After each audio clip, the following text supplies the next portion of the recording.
Good morning. Radhe Radhe दोस्तों, स्वागत है आपका हमारे आज के ब्लॉग में। कैसे हैं आप सब? उम्मीद है अच्छे होंगे, स्वस्थ होंगे, प्रसन्न होंगे। तो चलिए शुरू करते हैं आज का ब्लॉग। और आज का ब्लॉग शुरू हो रहा है, अभी बज रहे हैं सुबह के 4। तो सुबह उठते ही सबसे पहले मेरा दिन घर की साफ सफाई से ही शुरू होती है। और शायद हर एक हाउसवाइफ की यही कहानी होती है, अपने घर परिवार की खुशियों के लिए दिन की शुरुआत काम से ही होती है। और फिर थोड़ा सा समय अपने लिए निकालती हूँ, मैं थोड़ा सा समय सुबह अपने लिए रखती हूँ, अपने आप को स्वस्थ रखने के लिए, अपने आप को फिट रखने के लिए थोड़ा समय मैं एक्सरसाइज करती हूँ। और उसके बाद फिर मैं चली गई थी नहाने। तो नहाकर आने के बाद अब मैं हो रही हूँ तैयार, क्योंकि सुहागन महिलाओं को कभी भी नहाने के तुरंत बाद पूजा नहीं करनी चाहिए। तैयार होकर श्रृंगार करके ही पूजा करनी चाहिए। 16 श्रृंगार में की गई पूजा माता रानी को और ज्यादा और अधिक प्रिय होती है। तो आज है नवरात्रि का छठा दिन, और आज के दिन माँ कात्यायनी की पूजा होती है। और आज लाल रंग के वस्त्र पहनने चाहिए। तो ये देखिए, मैंने भी ये लाल रंग की साड़ी पहनी है। और कहा जाता है कि माँ कात्यायनी की पूजा करने से जीवन की सभी बाधाएं दूर होती हैं। तो मैंने पूजा के बर्तन वगैरह सब साफ कर लिए हैं। और सबसे पहले मैं तुलसी की पूजा करती हूँ, तुलसी मैया की पूजा करती हूँ। तो वहीं से मेरी पूजा शुरू होती है। सबसे पहले तुलसी माता को जल चढ़ाना, धूप जलाना। तो उसके बाद मैं घर के मंदिर में माता रानी की पूजा करती हूँ। तो चलिए, पूजा के साथ साथ मैं आपको माता रानी की कथा भी सुनाती हूँ। पौराणिक कथा के अनुसार एक समय महिषासुर नाम का एक बहुत ही शक्तिशाली राक्षस था। उसने अपनी शक्ति के बल पर देवताओं को हरा दिया और पूरे स्वर्ग पर अधिकार कर लिया। और तब परेशान होकर सभी देवता ब्रह्मा, विष्णु और महेश यानी भगवान शंकर के पास गए। तब तीनों देवताओं के तेज से, ब्रह्मा, विष्णु, महेश तीनों देवताओं के तेज से एक दिव्य शक्ति प्रकट हुई। और उस शक्ति का जन्म कात्यायन ऋषि के यहाँ हुआ, और इसी कारण उनका नाम कात्यायनी पड़ा। माता कात्यायनी ने महिषासुर से भयंकर युद्ध किया और अंत में उसका वध कर दिया, और उसके अत्याचारों से पूरे संसार को मुक्त किया। और माँ कात्यायनी का स्वरूप बहुत ही दिव्य और तेजस्वी है।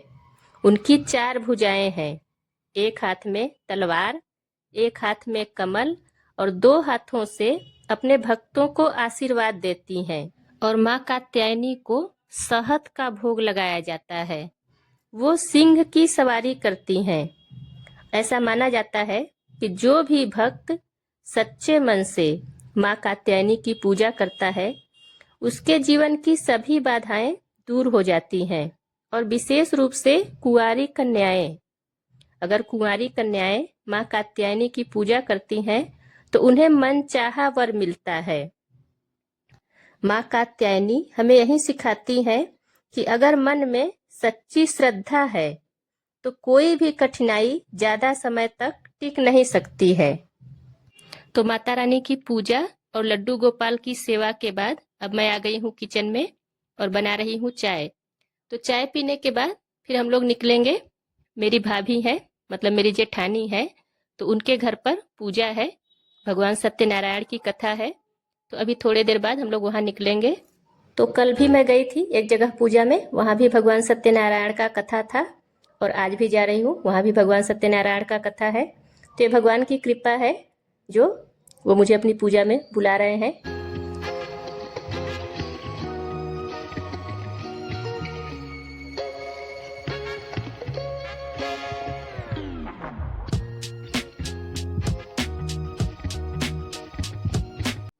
तो अभी मैं हो गई हूँ तैयार और अब मैं पूजा के लिए निकल रही हूँ।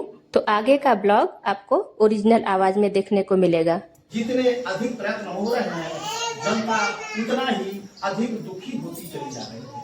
चंद्रों या दूसरे लोगों तक पहुंचने के भी यत्न हो रहे हैं। पृथ्वी के वासियों का शीघ्रता से नाश करने वाले अस्त्र शस्त्र तैयार हो चुके हैं।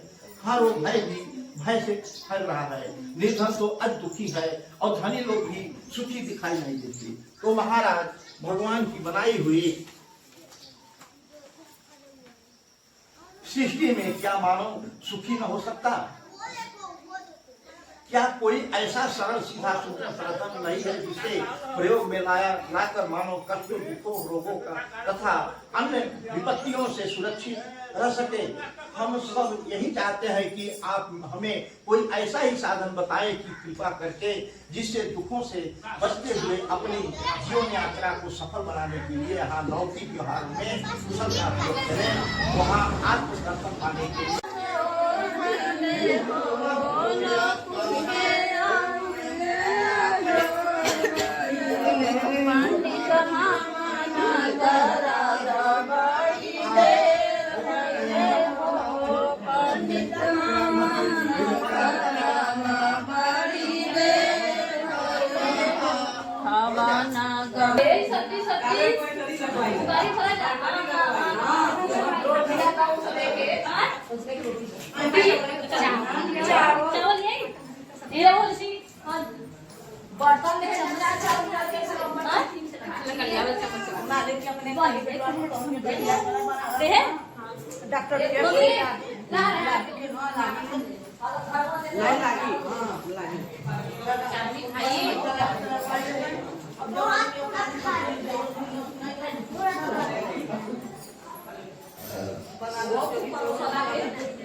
बहुत परोसा खियावा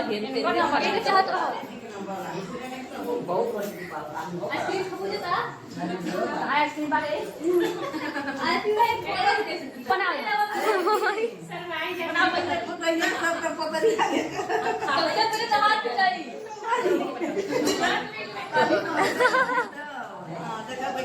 खाना खाते नहीं